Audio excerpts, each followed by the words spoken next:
Okay, so I'm here with? Hi, I'm Bob Allen. I'm a volunteer at the History Museum on the square here in Springfield, Missouri. And I have been assigned to answer any questions or any comments that anybody wishes to know about Wild Bill Hickok and the famous gunfight that happened in 1865. Tell us about it. What happened? Well, I'd like to give you a little bit of background first. Okay, Wild Bill Hickok, as we've talked about earlier, he was born in Illinois in 1837. But I'm going to skip through a lot of detail here. He went to Kansas to try to get some farmland for his family. That failed. He stayed out in Kansas from 1857 to 1861. He was a constable. He was a plowman. He was a bodyguard for a United States senator. He was a wagon master. He was a freight load hauler. He was a teamster. He was all these things until 1861. 1861 is his most impressive part of his resume, as he was a scout, a spy, and a courier for the North. He grew up in an abolitionist, strong family, so he was wanting to help free the slaves, and so he was fighting for the Union. That's who he was a spy for. He did an excellent job. Samuel Curtis, he was the general. He called Wild Bill Hickok a spy extraordinaire. And then after the war, he was actually a scout for George Armstrong Custer. And Custer called him the most famous scout on the plains. He was not involved in the Battle of the Little Bighorn or anything like that, but he did an absolutely fantastic job. Davis Tutt, on the other hand, he was born in Yellville, Arkansas in we think 1839. He's buried just right down the road at Maple Park Cemetery. And he was a scout and a spy, but for the Confederacy. So when Davis Tutt and Wild Bill met in about June of 1865, they had the commonalities of both being a spy and a scout for their respective armies. So they developed a friendship because of that commonality. That lasted for about a month, and some people don't believe this, but there was a lady involved that Wild Bill was involved with. He decided he wanted his freedom. Davis took over where Wild Bill left off. So when that happened, that kind of divided them a little bit. Then when you figure Springfield was 3,000 people, and there was about 50% for the North, 50% for the South, there was still those rivalries that existed from day to day. And that rivalry separated them a little bit more. So finally, about July of 1865, Wild Bill decided he no longer wanted to gamble with Davis Tutt because they were friends. They gambled together, and Davis Tutt would often loan money to Wild Bill. Mm-hmm. So so they separated, and Wild Bill said, I don't want any more gambling to do with Davis Tutt. So Davis Tutt decided he was going to gamble what's called by proxy. He was going to finance his friends and tell them how to beat Wild Bill at poker, so he could run Wild Bill dry, humiliate him, and maybe get him out of town. So he did that a time or two, and then finally the week of the gunfight, now the gunfight was on a Friday night, on 1865, July 21st. The week of the gunfight, Davis Tutt came in, and he was bound and determined to wipe out Wild Bill financially. Picked the wrong night. Wild Bill was winning most every hand. He was up almost $200. Now, how much is $200 back then? About $4,800. So he was riding pretty high. Davis Tutt, all of a sudden, is out of money. So now let's go to the day before the gunfight. Davis Tutt has to appear in court to answer the charges of illegal gambling and resisting arrest and being in possession of another man's horse that happened the previous December. He gets his case. He says, I'm not guilty. The court hears his case. They fine him $100 plus court costs, which would be another probably 20 to 50 bucks. Well, guess what? Wild Bill had wiped him out. He didn't have any money to pay. So he was led to jail. Thomas Green Martin, a mutual friend of Wild Bill and Davis Tutt, said, hey, let me pay a portion of that bail money to get Davis Tutt released. The court agreed. Now, we are assuming that the reason for that agreement is that would give Davis Tutt an opportunity to maybe recover some past debts so he could go ahead and fulfill his obligation for the court fines so he wouldn't have to go back into jail. So that night at the Lion House, at 318 South Street, Springfield, where the Arlo Bank is right now, there was a 3-story hotel and boarding house. Wild Bill had a room. The game is going on in Wild Bill's room. Davis Tutt comes in, and he says, I want $40 for my horse trade debt that we had. Wild Bill gave him the $40. No problem. Now, I want $35 for your past gambling debt. Wild Bill said, no, I only owe you $25. And Davis Tutt said, no, it was $35. Wild Bill said, I tell you what, I will pay you the $35. When we go downstairs and look at my memorandum book, if it shows that I owe you $35, I will pay that. But I know it only shows $25. Davis Tutt said, nope. So Wild Bill has his prized Waltham gold repeater pocket watch sitting on the table. Davis Tutt reaches over there and grabs that pocket watch. And he says, I'll hold this until your debt to me is satisfied. Wild Bill was a pure gambler. He did not want to cause any trouble at a poker table, did not want to cause any trouble at the Lion House or in his room. So he said, don't go around bragging about having that watch tomorrow. That's all he asked of him. They said Davis Tutt took the watch, went by the door, put a big grin on his face, and left. Well, in the room, there was a couple of Davis Tutt's friends. And they said, Bill, he's going to go out and brag about that watch tomorrow. I'll guarantee you this. And Wild Bill said, he better not be bragging about that watch unless dead men can walk. Now, he didn't say that to Davis Tutt. He just said it to his friends. Okay, the next day, basically the next day was kind of uneventful. They said friends were talking to each one of them, trying to get them to compromise. They weren't together, but they were trying to work their friends so there wouldn't be any problem. At 4 o'clock at the Lion House on the front porch, we've got Davis Tutt, Wild Bill Hickok, and a guy named James W. Orr, O-R-R, mutual friend of both guys. And they're sitting there talking about this debt. And Orr thinks he can get it settled, and he can't settle it. Eli Armstrong happens by, kind of a happy-go-lucky guy, and he wants to know what's going on. So they tell him, and he said, oh, no problem. We can get this thing settled. He takes Davis Tutt aside and said, what can we do to get this thing settled? Well, Davis Tutt's now saying, well, he owes me $45. And Eli said, well, you settle for the $35? He said, yeah, I will, to avoid any fuss. Well, that put them right back where they started from. So finally, Wild Bill Hickok says, now, Dave, you have accommodated me more than any man in town. I have borrowed money from you from time to time, and we've never had a problem with our settlement. Davis Tutt said, I agree. I don't want any trouble either. So Eli Armstrong said, all right, looks like we've got this thing settled. Wild Bill Hickok says, let's go into the Lion House and the bar, and let's have a drink and get it settled.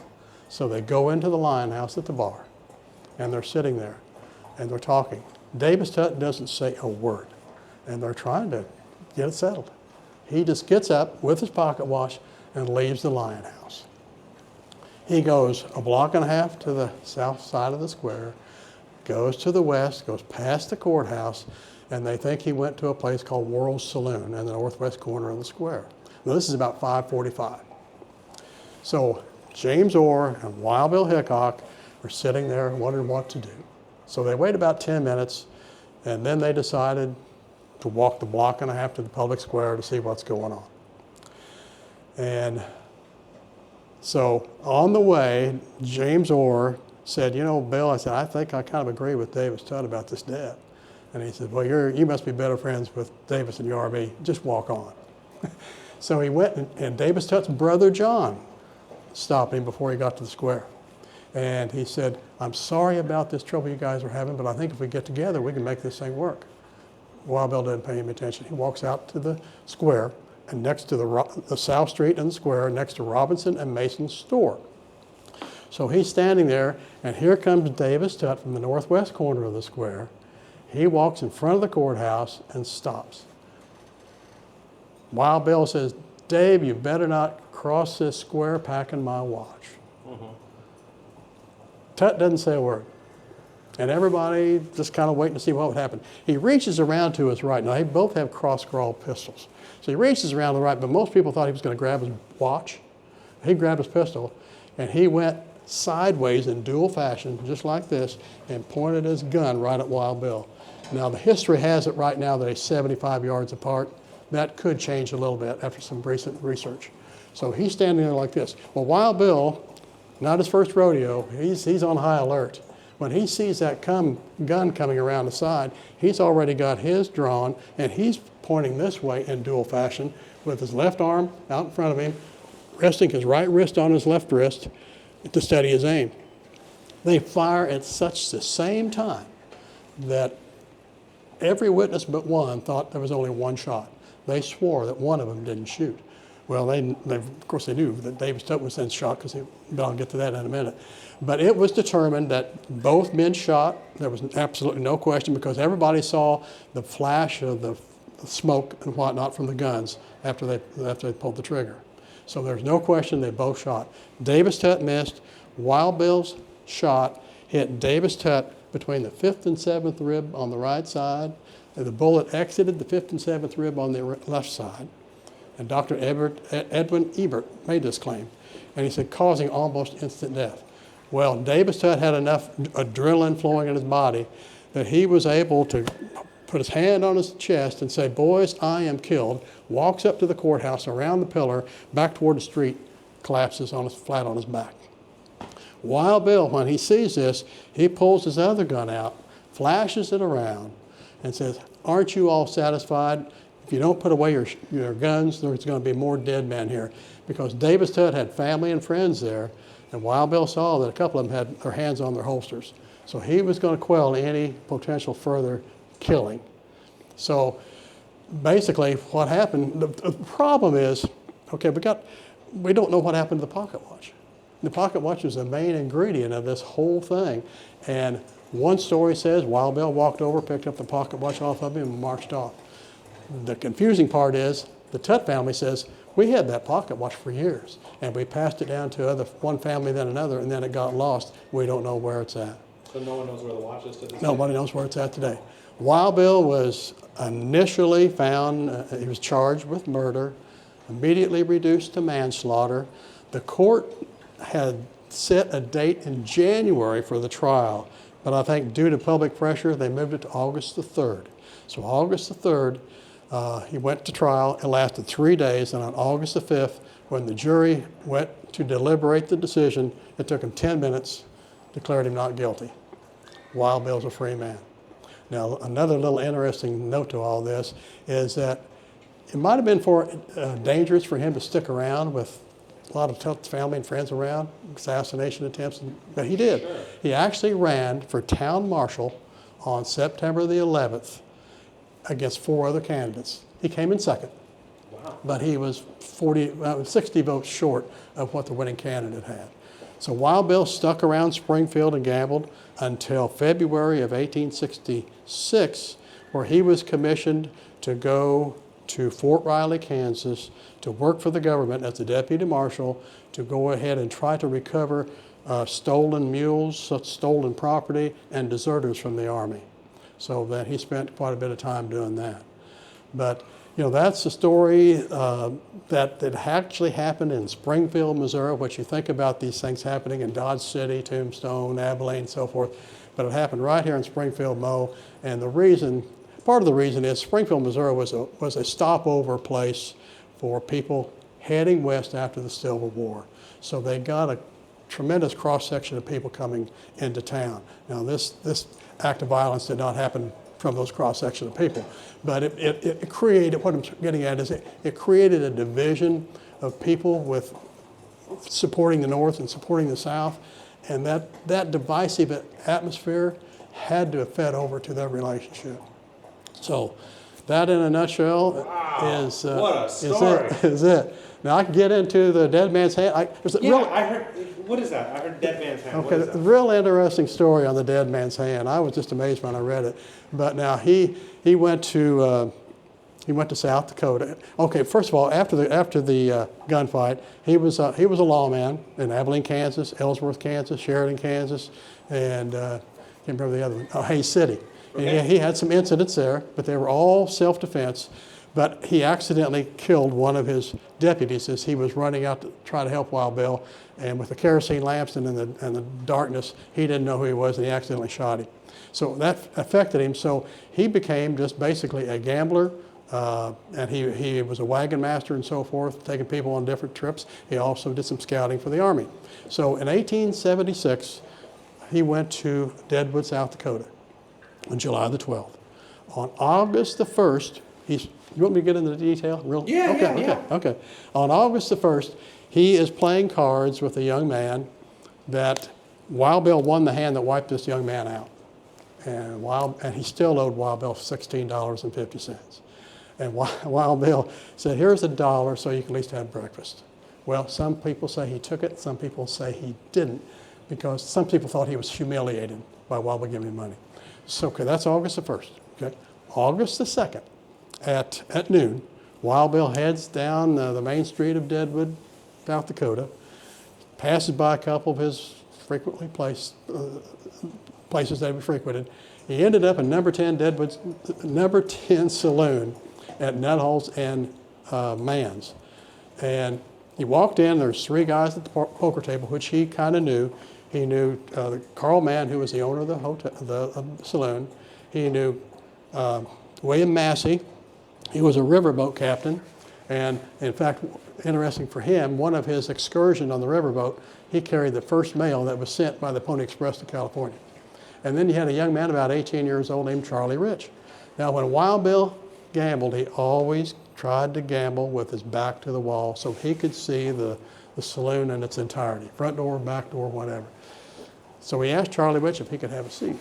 Charlie Rich said, no, I'm having a good run of luck. I don't want to change my seat. So him hauled around, he got his stuff all ready on the table. And he said, Charlie, can I have that seat? No, I don't think so. So they said, Bill, listen, it's noon, and not even in Deadwood, South Dakota, are we going to have any problem? So Bill sat down on his stool. They didn't have chairs back then, they just had stools. And they gambled for 3 hours. So they're gambling, and all of a sudden, through the front door comes Jack McCall, the man that Wild Bill had wiped out earlier the day before. He heads down to the bar back behind Wild Bill, works his way down to the end of the bar. It's about 20 feet long. And bartender's going over there and giving Wild Bill some more chips because he had just got wiped out on a hand. And Jack McCall goes to the back. As soon as the bartender leaves, he comes right up behind Wild Bill, about 2 inches from the back of his head, boom, shoots him. And the bullet exits, goes through the back of the head, exits the cheek, lands in William Massey's arm. And he claims he never had it removed. But it lands in his arm. Well, Massey thought, he was looking down, he thought, did Wild Bill shoot me for winning that hand? You know? And of course that was not true. And all of a sudden he saw Wild Bill sit there, and then he fell over on the floor dead. Now, Jack McCall is heading toward the back of the saloon, and he is firing once at Carl Mann, misfire. He fires at the crowd in the saloon, misfire. He fires at the bartender, misfire. He runs out the back, hops on a horse, the saddle had been loosened, he falls down, and he fires twice more in the crowd going down the street, ends up at the other side of town in a meat market, where he was soon apprehended. Now, of course, you've got to figure in a situation like that where people are going to be running, they're going to be going all over the place, pure pandemonium and chaos. Was that poker table, was it knocked over? Was there poker chips, drinks, cigars, money on the table that fell on the floor, blah, blah, blah? You just don't know. But nobody that day ever mentioned Wild Bill and his poker hand. Nobody did the next day. Nobody did the next year. Nobody did the next decade. Nobody did until the next century. 49 years after this assassination, an author by the name of Frank Wilstach was doing a documentary and a biography on Wild Bill. He goes to Deadwood, South Dakota, and he finds this guy in his 80s that was there, that was across the street when it happened, named Doc Pierce. better known as the town jokester and storyteller. But Doc Pierce was a barber. He had limited medical knowledge, and they asked him, after they had locked up the saloon, probably the saloon had been locked up for probably around 30 minutes. They asked Doc Pierce to come over and examine the body. He comes over and he gives really a thorough description of what the body looked like. No mention in 1876. Okay, we're going to. In 1876, he does no mention of any card in 1876. Now he's looking at the body and he's quoting this author about what he remembers the body looking like, and then he makes an off-the-wall comment. He said, and his hand showed aces over eights. Okay, that's good. So Frank Realstash writes a story and puts it in that biography, Aces and Eights, which he later declared it was black aces over black eights. So, and it became with a queen, the diamonds kicker. So by that book and by what he said, that became the dead man's hand. Now, it's not over yet. Oh, the dead. Okay, go on. It's not over yet. Okay, let's see. 83 years later. That was in 1925. Okay, we're going to 2008. 83 years later, a gentleman by the name of Des Wilson decides, he's a kind of a poker history nut. He did his famous book on poker history. And he decides he wants to really study this dead man's hand theory. So he goes and to the museum, and he's talking to him, and they said, yeah, we've got the hands right here. We got the cards right here. And he was absolutely blown away. He had no idea. He goes over in the corner, there's a glass case that shows the dead man's, what they think is the dead man's hand. He's wanting the story. So they said, well, to give you the best story, they gave him the email of this lady who was the great-granddaughter of the person who said he had these cards. So he emails this woman, I think in New York. She graciously wrote back a story. And here's what she said. She said, my great-grandfather was a dairy farmer in and around Deadwood. He was at saloon number 10 at the time of the shooting, delivering buttermilk to the saloon. When the shooting occurred, she said it was out of instinct and not a conscious act. He ran over and grabbed the cards from Wild Bill's that had spilled off of Wild Bill's hand on the floor, grabbed them, and took off. And you got to remember that Jack McCall was over here shooting a gun, or trying to shoot his gun. He had to be right in front of him. I mean, you sometimes wonder, you just never know about these stories. Sure. So anyway, so he's got the cards. So the family kept these cards on their personal mantelpiece until the 1970s, when this lady's dad decided they better give these things to the museum. So they gave the cards to the museum. And so the cards, the museum says that we have the cards. Our job is to tell you the story, the history of these cards. We think we have the cards that were held by Wild Bill, but nobody knows. Nobody can tell us whether we do, but nobody can tell us that we don't. Got it. So now let's compare the two hands. Doc Pierce said black aces over black eights with a queen of diamonds kicker. The cards that are in the museum are an ace of diamonds, ace of clubs, eight of hearts, eight of spades, and a queen of hearts.